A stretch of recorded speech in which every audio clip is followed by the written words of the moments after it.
What does it mean to be a man or to be masculine in today's modern world? It's a question that carries complexity, nuance, and let's be honest, a fair share of controversy. How do we navigate the evolving expectations of masculinity while staying authentic, grounded, and true to ourselves? Today's conversation might challenge some of your beliefs. I'm joined by G.S. Youngblood, author of The Masculine in Relationship and the Art of Embodiment for Men. Together, we're diving deep into what it means to be grounded, how to lead with clarity and purpose, and how to create safety in relationships and the workplace. This isn't about stereotypes or outdated ideas of alpha masculinity. It's about exploring the masculine blueprint in a way that empowers anyone, regardless of gender. Hey everyone, and welcome back to the Leadership Project.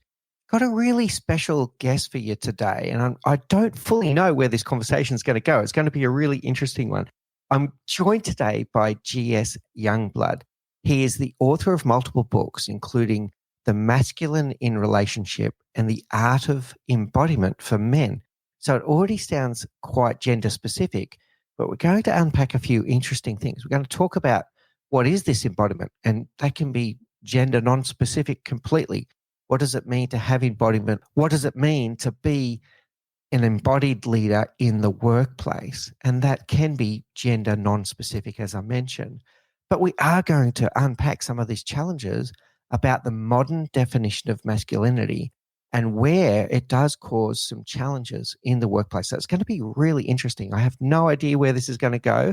Come with us on this journey. So, GS, I would love it if you would give us a little flavor of your personal background.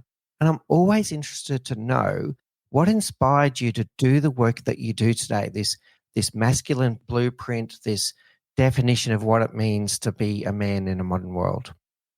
Yeah. Well, first, let me say thanks for having me on, Nick. I appreciate you helping me get the word out. And yeah, what inspired me?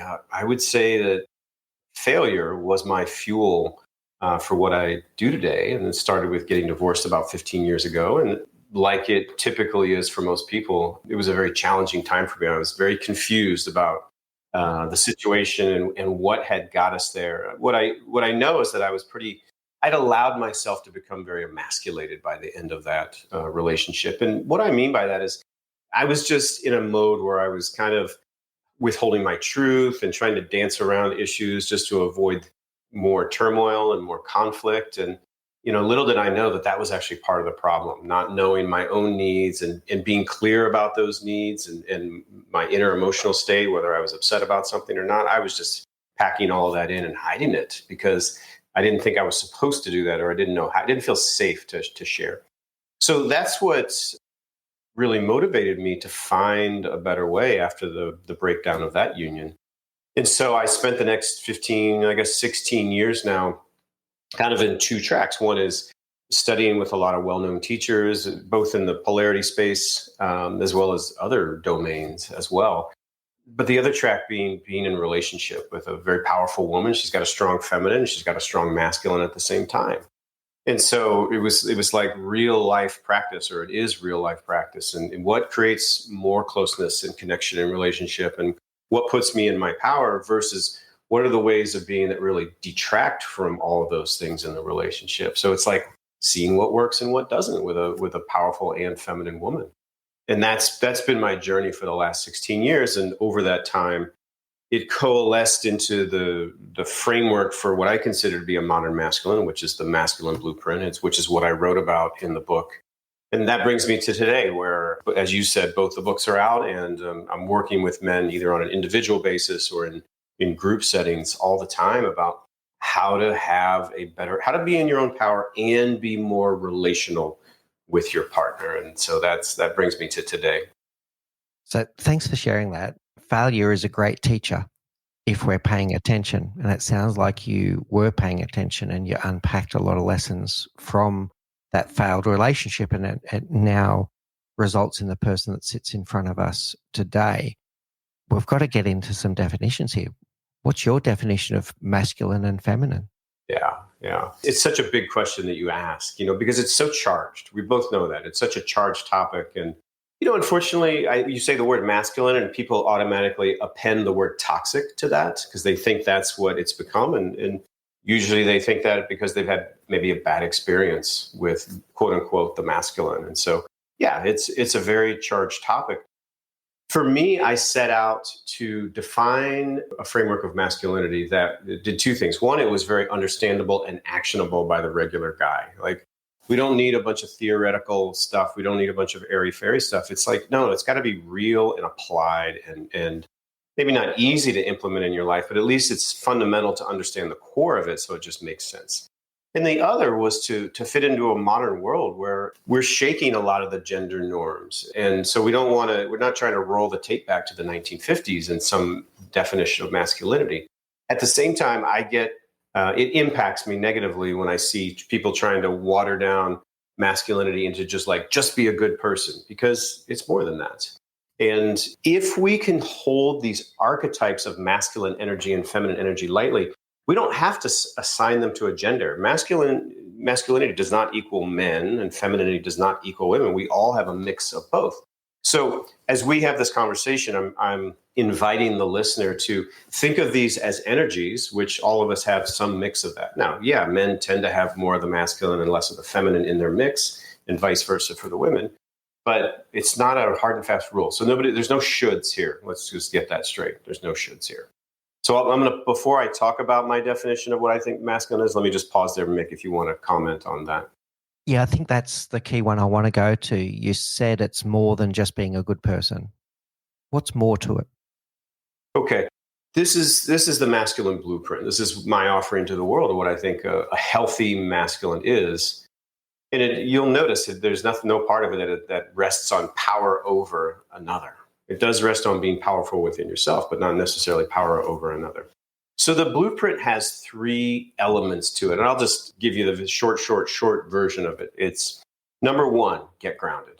Number two, bring more leadership into the relationship. And number three, create safety. That's physical, financial, and emotional safety for other. So that's it in a nutshell. And I think, Mick, we should dive into each of those three. But giving you the short version, and my contention is, if you embody each of those three elements, you will be living more from what I call your masculine core. Whether you're a man or a woman, you can live more from your masculine core when you embody those three qualities. So I'll pause before maybe jumping in on the first one. Yeah, I definitely want to come back later to the terms masculine and feminine, but I think this is where we should go right now. And we are getting into this term that we said at the introduction, which is embodiment. And you're talking about, let's start with being in your power. So it's not about being in power or asserting power over others. What do you mean by being in your power? Yeah.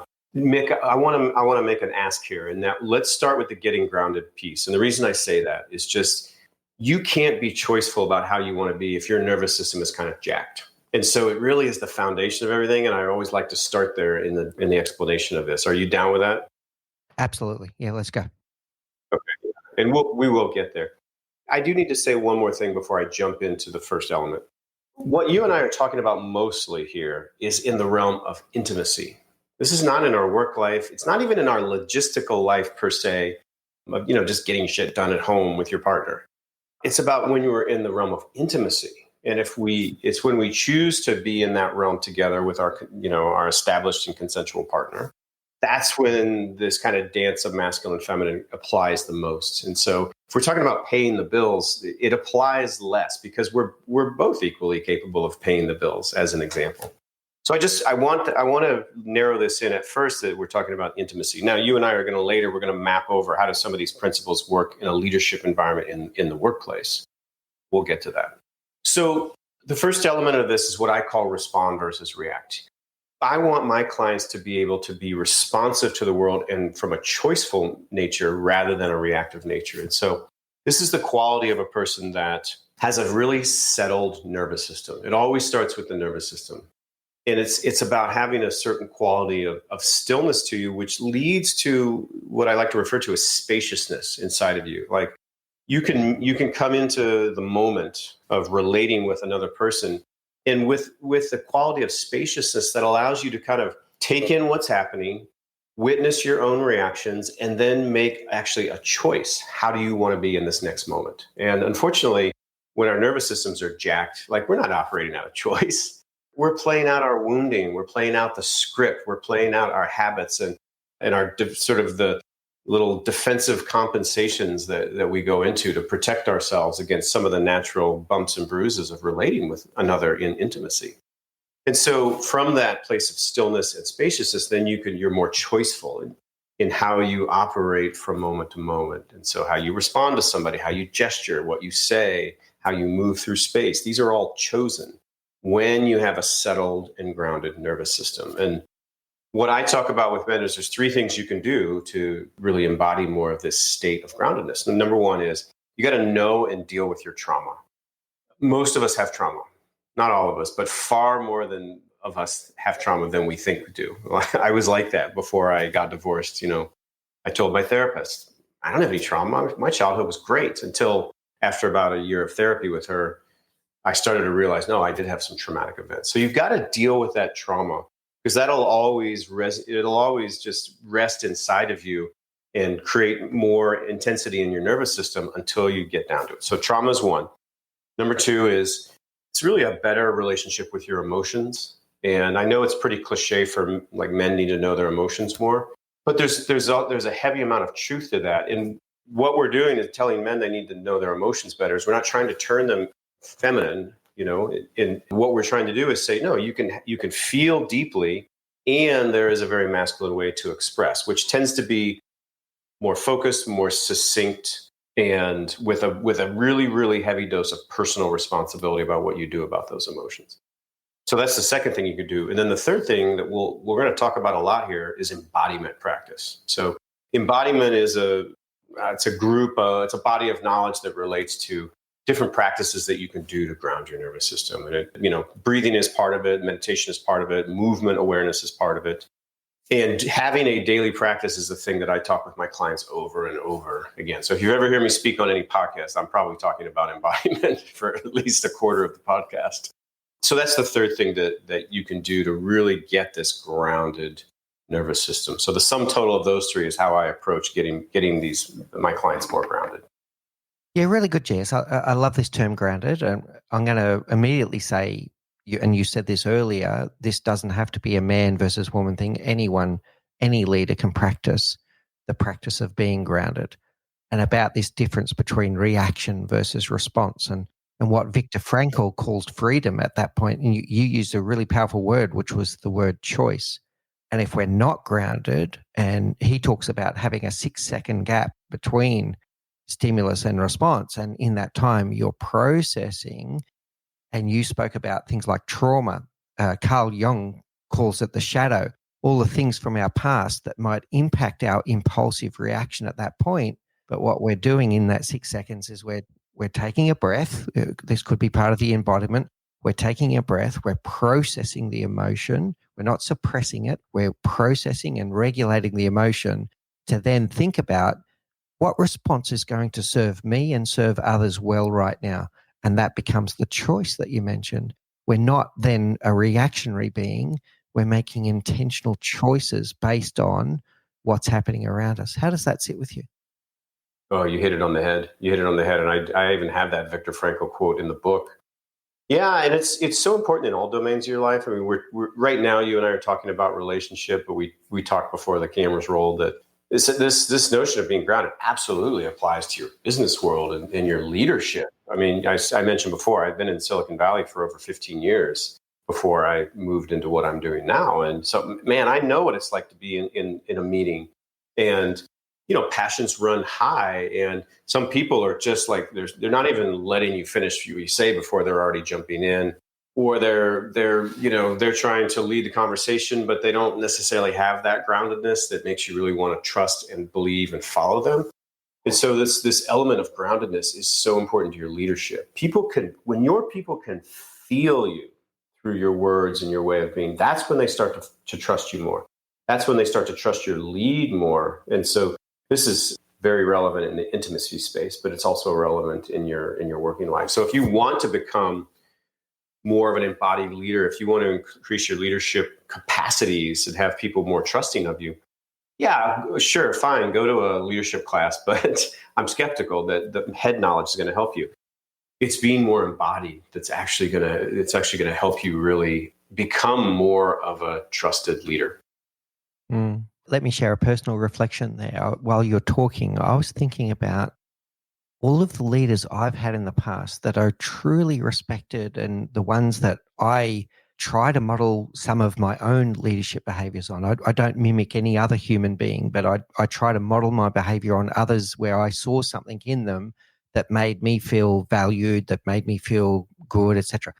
And there's a common thread, that ability that in that emotive meeting that you're talking about, where you said, emotions might be charged and people are trying to solve a problem, that person, that leader in the room who doesn't get involved in that tete-a-tete, but sits there and processes everything.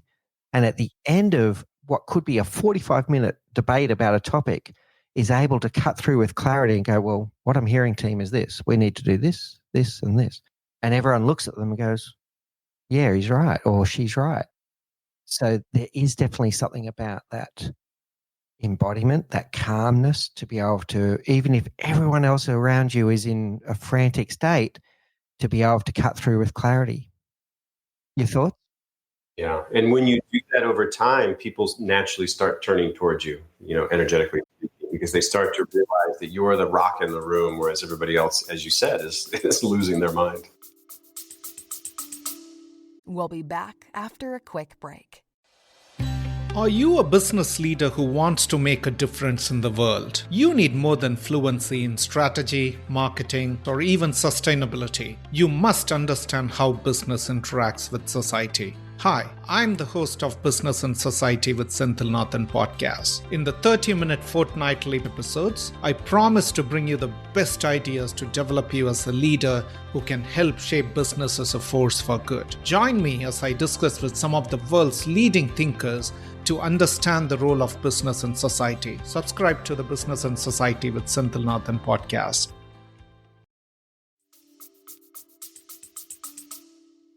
Yeah, very good.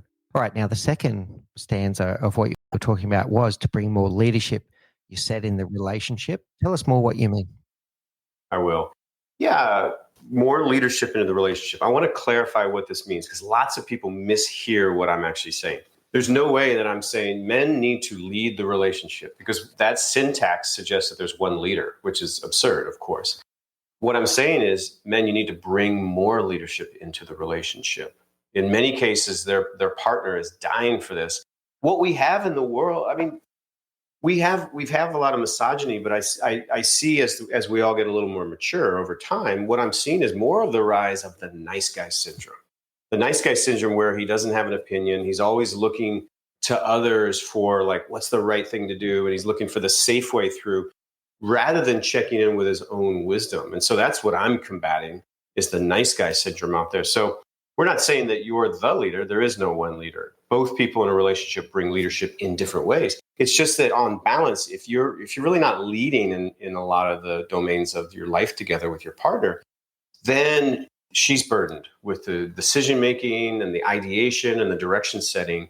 And that gets old when one partner gets saddled with that. She wants you, in a lot of cases, she wants you to step up and have opinions, not to be domineering, not to be controlling, not at all those things. But she wants to feel your directionality and your clarity in your relationship. So I'm constantly coaching the men to bring more leadership into the relationship. And here's how you do that.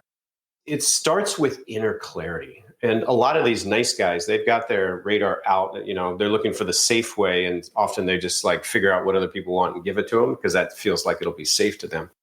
So they have their radar out. But what I'm trying to get them to do is, at least momentarily, turn that inward. And what are your needs? What are your boundaries? What does your wisdom say the moment is calling for? And a lot of guys skip right over that. They don't check in with themselves. They just go to trying to sense what other people want or ask what other people want. So I'm trying to get guys to, number one, check in and get their own clarity. The step two is, in the context of a couple, now attune to your partner. You need to know her really well over time and in this moment right now, because things shift. Know her well, know what her needs and preferences and boundaries are, and fold those into your leadership because you're attuned to her. And then you externally express your inner clarity as direction and structure. And so your direction and structure that you want to offer it's offered as an invitation, an inclusive invitation, rather than like, here's what we're doing. And so it's like, yeah, babe, here's what I think we should do about this. How does that land for you? So it's a very inclusive, invitational form of leadership rather than some 1950s ideal like you're in charge or anything like that. So we're not talking about control. We're talking about clarity and inclusiveness and invitation. Now, I say that I don't want us to water down. I'm not saying water your clarity down at all. No, you can be damn clear, but just know that you don't run the joint, so to speak. It's not you're not in charge as in a control way. So you can be very clear without a watered down version of your clarity, but you still have to include her and make sure that it works for everybody. So that's the kind of leadership that we're talking about here. Yeah, it's really interesting, Jess. I'll share some reflections of what I'm talking about there. I do like the word inclusive invitation much better than direction. That was a really good definition there. I also like the idea about clarity as opposed to control.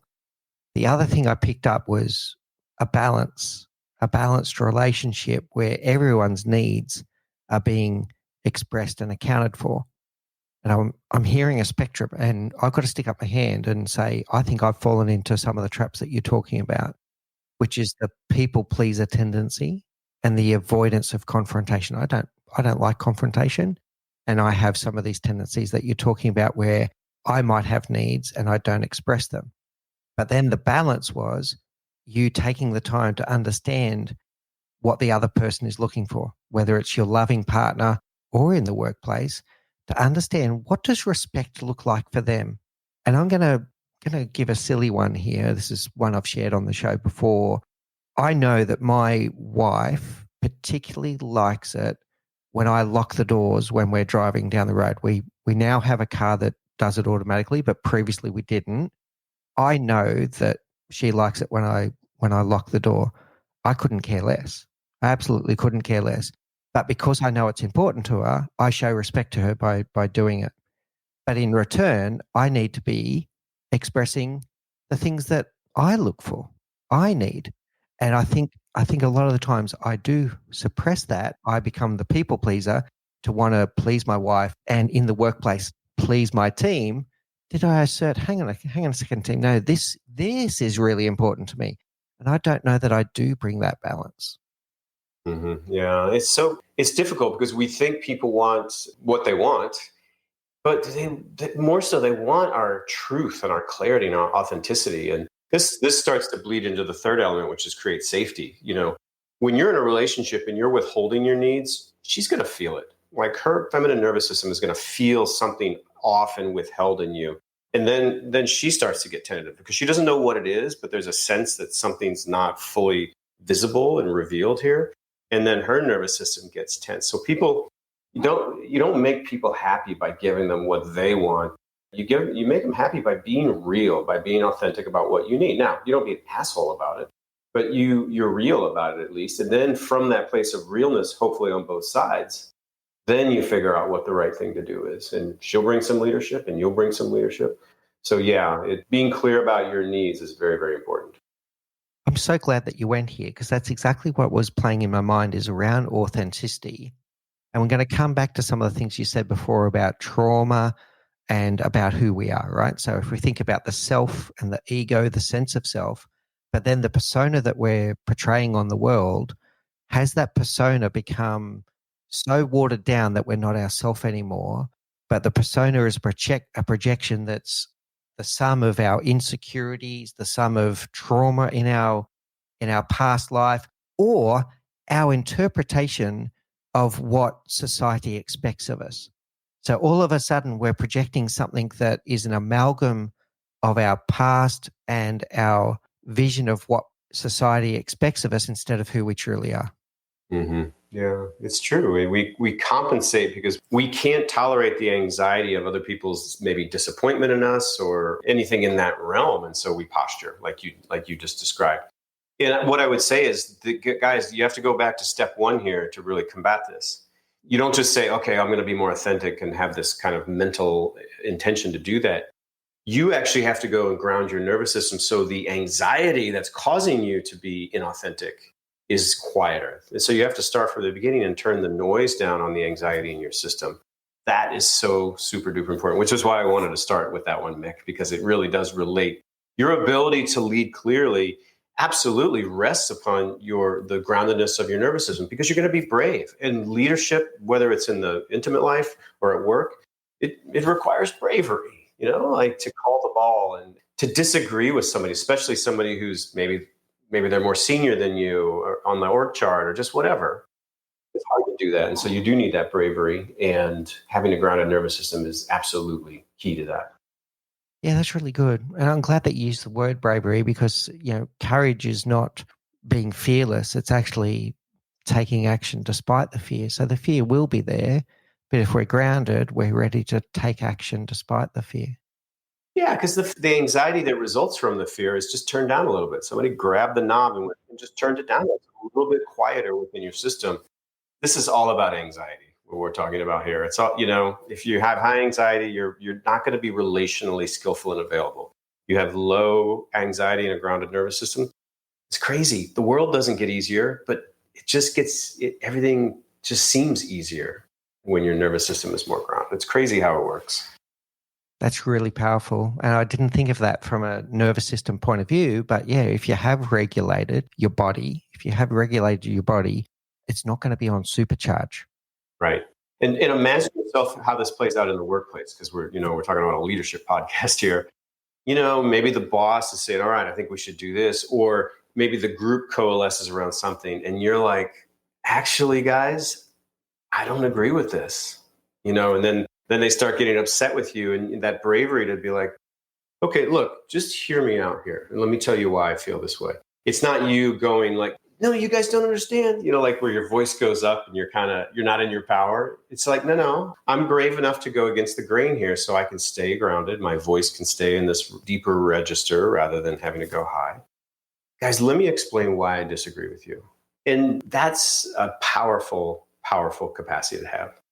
That way of being is what causes senior management to look at you and go, that's a person I can trust. That's a way of being that your coworkers or your subordinates can look at and go, wow, I can trust that. I don't know why I do. I just feel it that I trust that. And, if you want to supercharge your leadership, this groundedness and this, what we're talking about, leadership and clarity, this is your path to doing that. Don't take another management course. You're not going to learn anything from a headspace. This is all down in the nervous system. Highly recommend this work for most professionals. There was something powerful even in the way that you framed that, GS, where you said, here's why I don't agree with this course of action, or here's why I don't agree with what you're saying. That's very different to a combative, emotive reaction, which what's going to happen if you get emotive and reactionary, they're going to get defensive and they're going to think you're a jerk. Yeah, right. Yeah, it's so true. It's so true. There's one point I wanted to make just before we leave that point. And now I can't remember it. All right, let's double down on this word safety then, because we're touching on it now. What does it mean to create a safe space? Oh, okay. So let's talk about a relationship first. Emotional safety it's where one person knows they can share what's truly inside of them, and that their partner will hold it, will hold space for it. I guess you could say so. And that, it might not be when their person's always at their best. So if I go back into my standard talking to guys about their relationship, my clients are all guys. So, when your wife comes at you and she's got a big expression of emotion, and it might be messy, it might not be tied to the facts per se, because we're talking about language of emotion versus a language of facts. And those are two different things. It could include some upset at you, and probably does. And then maybe there's some blaming and shaming. These things happen. And I would say the archetypal feminine doesn't want to be that way. It's just that the emotional burden in that moment is just too big to carry. And what they're craving for is the masculine in their partner to not get knocked off, to not get reactive, to not, spin up in response as well. So now they're both spun up, but to stay contained and grounded, but engaged, not stoic, like I'm a mountain and, but you can't even feel me. Like, you got to still be engaged as the masculine partner. That's what creates safety, is when they know that they can be maybe at their worst, so to speak, for in the moment, and their partner is big enough to hold that without getting all reactive and bunged up himself. And that's a lot about what creating safety in a relationship is about, or at least emotional safety. Now, well, there's a lot of other aspects to it, but that's kind of the short version of what we're talking about in creating safety, making sure there's a safe space, even when it gets messy. That's your feminine partner will really appreciate that at times, that you could remain her rock, even when she got spun up in the moment. There's something I want to add there when I'm listening to you. So it is that ability that if your loving partner wants to let out some emotion and there's something on their mind and they need to get it out, for you to listen, but to listen without judgment, but not to be the brick wall. Yeah, that's kind of interesting. Let me add to your addition. It's not just listen, but feel them. And this is going to sound complicated, the next thing I'm going to say. They want to feel you feeling them. So if she's saying, hey, I'm really upset that this thing happened, and you didn't do this or that, and she's feeling pain, like maybe you forgot to call her when you told her you were going to, and that touches on a nerve for her where her father never was there for her. Like these things run deep. If instead of feeling blamed and know, well, let me give you the 4 reasons why I didn't call, so I don't get in trouble with you. Like, no, just feel the pain that she probably feels. Yeah, you're part of it, but you're not the whole story. So quit acting like you've got to defend yourself so desperately, and just feel that she's in a lot of pain because she feels abandoned, and it touches an abandonment wound. And it's just like, oh, sweetie, yeah, of course that wouldn't feel good if I didn't call. Like, I don't need to give the 14 reasons I didn't call. Because she's not going to be able to hear them anyway. But for you to say, "Aw, sweetie," and do it with feeling, because you are feeling her, then she can feel you feeling her. That's where you get emotional resonance, and that's where her anxiousness and nervous system come down. That's the fastest way to getting back to calm, is to have her feel you feeling her, and that's how you create emotional safety. Yeah, I like this. And then what I'm hearing there is that she wants to feel like you get her and that you understand her, including the emotion of this situation, not just the facts. Yeah, it's not just get it where you're like, yeah, I got it. No, it's truly, yeah, exactly. Yeah. That's just information. It's like, I feel you, baby. Yeah, it's a more felt sense that you're demonstrating. Okay. All right. So we've got some really interesting thoughts here around, and we can put this into our personal relationships and into our workplace. The thought about grounding, the thought about bringing some leadership into the relationship, but it's a balanced leadership where we are bringing us to the table as well as understanding others, and we're creating that safe space. I do want to get into some controversial ground here, GS, and we are running the risk now of stereotypes and this being misinterpreted, but I do want to talk about it. You used the word toxic masculinity earlier, and I do feel that we are running the risk right now where there's a lot of people that are not being authentic in the workplace because they're worried about what others will think of them now, and even being labeled, oh, you're a misogynist, you're this, you're that. Now, if people, I'm going to share my view, if people are using that filter to stop, reflect, and to think before they speak, and to filter in a positive way to go, you know what, the thing that I was about to say is not helpful, it doesn't move the cause forward, I'm going to let it go, I think that's a good thing. But if they're putting a filter on where they're not actually saying things that they really want to say and could be helpful, but they're too frightened because they're going to get labeled as a misogynist or, oh, here we go again, toxic masculinity, they're not bringing themselves to the table. Mm-hmm. Yeah. Can you think of an illustrative example that we could play with? We'll be back after a quick break. If you're a private practice owner, here's why you want to hire virtual assistants. Virtual assistants not only can perform all of the non-clinical responsibilities by supporting or replacing your current team, but they can do it at a fraction of the cost, all while improving the patient care experience. Virtual Rockstar was created for private practice owners by a private practice owner who wants to help you gain greater profitability and freedom. We'll teach you how to work with virtual assistants, all while helping bring a family out of poverty. Visit www.virtualrockstar.com today to learn more and book your free discovery call at www.virtualrockstar.com.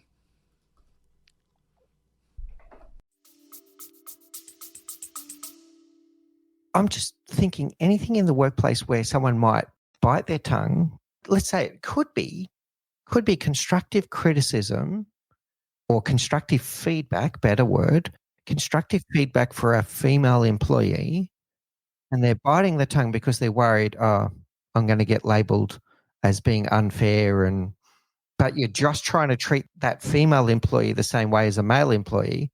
You're trying to give clear feedback, and clear is kind, but you either water it down because you don't want to upset them, or you're biting your tongue because you're worried about whether you'll get labeled.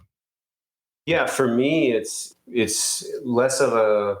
I'm not saying you said this, but this is how I'm describing it. It's not about treating the female employee like putting an extra layer of softness on it. It's about really having heartful expression with everybody. And when I say heartful, I know that seems a little weird in a business environment, but it's a human expression, and so we do it with men and women. Like, we don't need to bust the chops of the men because they can handle it and then be soft with the women. I don't think we want to do that at all. I think that what we want to do is be clear but human to human with most people.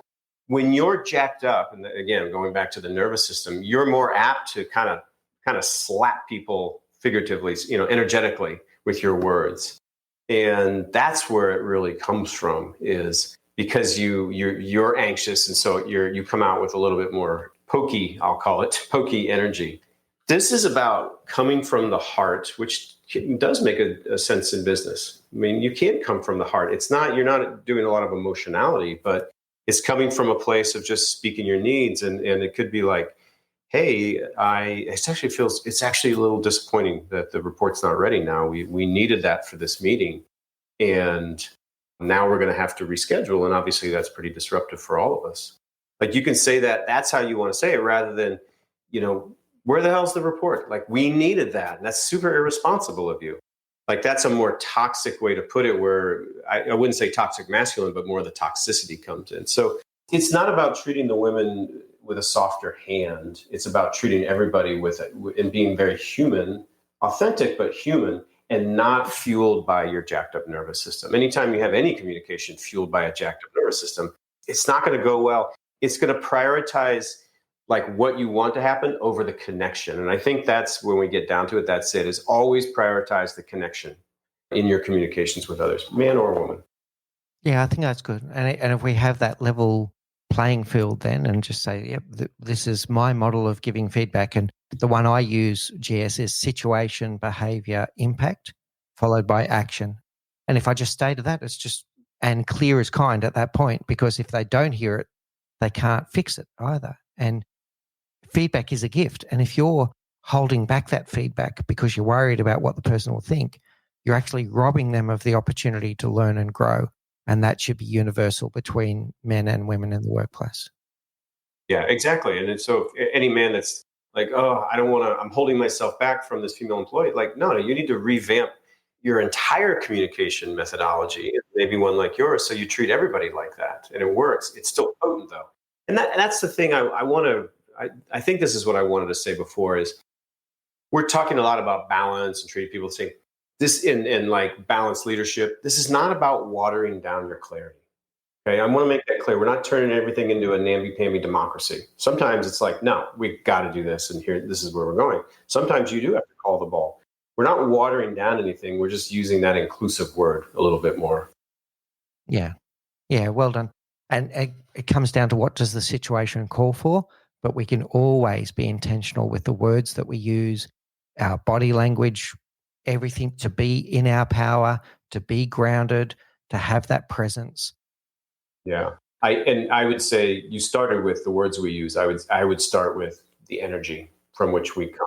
Sometimes it's less about what you say, it's the energy with which you say it, or less of what you do, it's the energy with which you do it. It's just so potent. And I think we've all experienced that, but let's keep that front and center here. All right. Outstanding. I like it. Now, I'm going to circle back to words again, masculine and feminine. Now, I'll put it out there. You've got the masculine blueprint. You're talking about the modern definition of being masculine, etc. The challenge is that it can bring up thoughts around the 1950s that you mentioned before, around alpha style leadership, which didn't work well for anyone, men or women. Do we even need the words masculine and feminine? Yeah, I've long thought about, should I just use like directive and receptive, or directive and responsive, and try to some other word so that we sort of skirt the controversy. I've not yet done that, even though I do use those terms. I still do use masculine and feminine. And here's what I say, guys, in the realm of men and women and masculine and feminine, we've had a hard history, and one that needed to be corrected. And thankfully it's headed in that direction. But if we're gonna talk about new ways of being that are better than the old, we have to be in close proximity to the topics that were painful before, and that were done in a different way, in a more painful way before. We're in the domain of masculine, feminine, men, women. We're trying to talk about how to do that. We don't get there by not talking about it, because certain versions or instances were toxic. And I know people have been hurt, but I think the way forward is not to avoid the topic entirely and whitewash it, but no, let's be in proximity to it and find a better way together. And so it may be challenging for some people, but that's my viewpoint on it. We got to be close to it to talk about it and to improve it. I worry about the stereotypes, whether it is a continuation and even exacerbation of stereotypes. That's what I worry about. But I loved your answer. I'm going to say this, Mick. Let's self-empower. If you, the listener, not you, Mick, but the listener, if it's offensive, if the words are offensive, use whatever words work for you. And we're not saying there's any shoulds here, and we're not assigning it to any gender. So use that freedom to apply these principles as you see fit for your life. I may not have all the combination of either pronouns or terminology that works for you. You take that on your own shoulders and make it work for you. That's what I would say. I want self-responsibility to be part of this. And at the same time, I do my best to be really sensitive to these topics, because I have a girlfriend. I have a daughter. I don't want them to be mistreated like the 1950s. I want to create a new world. And I feel like that's what I'm contributing to here. I like your thought around the self-empowerment. I also agree with you that if we don't talk about it, that's also a missed opportunity. We need to acknowledge the past, and acknowledge the past was not at all what we want in today's society. But if we don't talk about it, we don't move forward. Yeah, really good. All right, Jess, this has been a super interesting conversation, a little bit of personal relationships and workplace leadership rolled in here. There's a lot for people to take away and think about what it means to be in their power, to be grounded, to bring leadership into the relationship, to create safety, to take those abilities. That groundedness is really sticking with me, around that ability to regulate our nervous system, to be able to respond rather than react. There's a lot here, Jess, and to be clear. The word clarity came up multiple times in today's conversation as well, and to stop holding yourself back from sharing your true self, but to do it in the right way. All right. Absolutely loved it, Jess. Let's go to our rapid round. These are the same 4 questions that we ask all of our guests. So first of all, Jess Youngblood, what's the one thing you know now that you wish you knew when you were 20? Really about masculine leadership. I really do. I mean, I think because you've heard me share my story, you can see why. I didn't realize I had such an impact on the world. I mean, you have impact if you sort of abdicate and you're kind of passive, or if you're in your own power and bring it to in a healthy way. You impact the world just in different ways between those two. And I think in my first relationship, I just didn't realize that. It took me. I had to get David Data's book, and I was like, oh, I had no idea. And then it really kicked off, a couple decades of insights after that. All right, very good. As a successful author yourself, what is your favorite book? I really love Letting Go by David Hawkins. He was brilliant. I mean, this book is like, I don't know how many pages, but it's super thick. And it is literally the most highlighted book I have. I'm like, every page, I'm like, oh, wow, highlight. And it was very impactful on me. Yeah, very good. Well, what's your favorite quote? Oh, I told you I was going to struggle with this one. And Okay, I'm going to be a little silly on this one. I actually just posted this on my Instagram. So, like many people, I love Fleetwood Mac, and they have a song called Gypsy. And Stevie Nicks is singing and talking about her challenge of relationship and being on her own for, I think, newly on her own. And then she goes up an octave and just belts out this line. She says, "I have no fear. I have only love." And every time I hear that, I just get like the chills. And we're not taking it literally. Obviously, we all have fear, but she's just like, I don't know what's going to happen, but I have no fear. I am just filled with love. And so I love that quote. And I just posted it on my Instagram wall. Yeah, it's quite powerful. And I think it talks a little bit to what we were talking about before about taking action despite fear. Love is one of those things. We put ourselves out there at the risk of being hurt. But if we don't put ourselves out there, we miss out on something greater than the hurt, right? So, yeah. I care about you enough to tell you the truth. Yeah, it's kind of, I like it. All right. And finally, Jess, there's going to be people that have listened to this truly enthralled about what it all means, the masculine blueprint, embodiment, everything. How do people find you if they'd like to know more?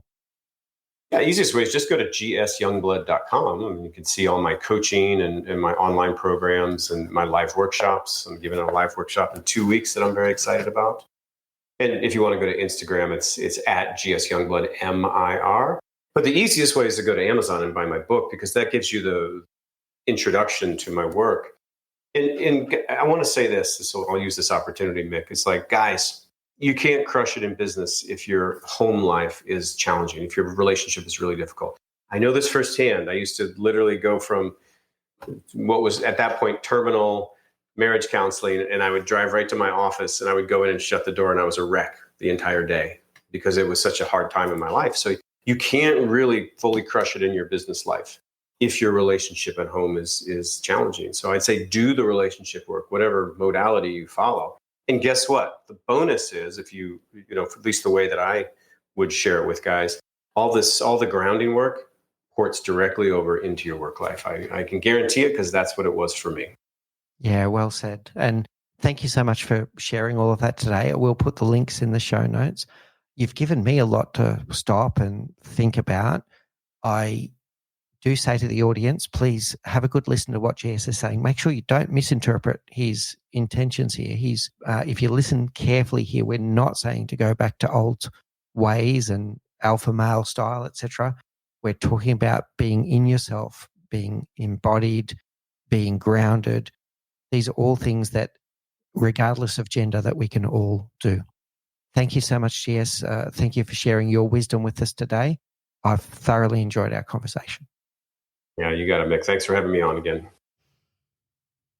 So there you have it. What an insightful conversation. A huge thank you to GS Youngblood for sharing his wisdom and challenging us to think deeply about embodiment, leadership, and authenticity. In the next episode, I'm going to dig a little bit deeper. I'll share my own reflections about the conversation with GS Youngblood and my own reflections on what it is like to be a man in today's world. If you're enjoying our content, we'd love it if you would leave us a rating and review on Apple Podcasts. You can also subscribe to the Leadership Project YouTube channel, where we bring you weekly videos, weekly video podcasts, and our weekly live stream show, all designed to help you become the leader that you wish you always had. Thank you for listening to the Leadership Project at mickspears.com. A huge call out to Faris Sadek for his video editing of all of our video content, and to all of the team at TLP. Joanne Goes On, Gerald Calabo, and my amazing wife, Say Spears. I could not do this show without you. Don't forget to subscribe to the Leadership Project YouTube channel, where we bring you interesting videos each and every week. And you can follow us on social, particularly on LinkedIn, Facebook, and Instagram. Now, in the meantime, please do take care, look out for each other, and join us on this journey as we learn together and lead together.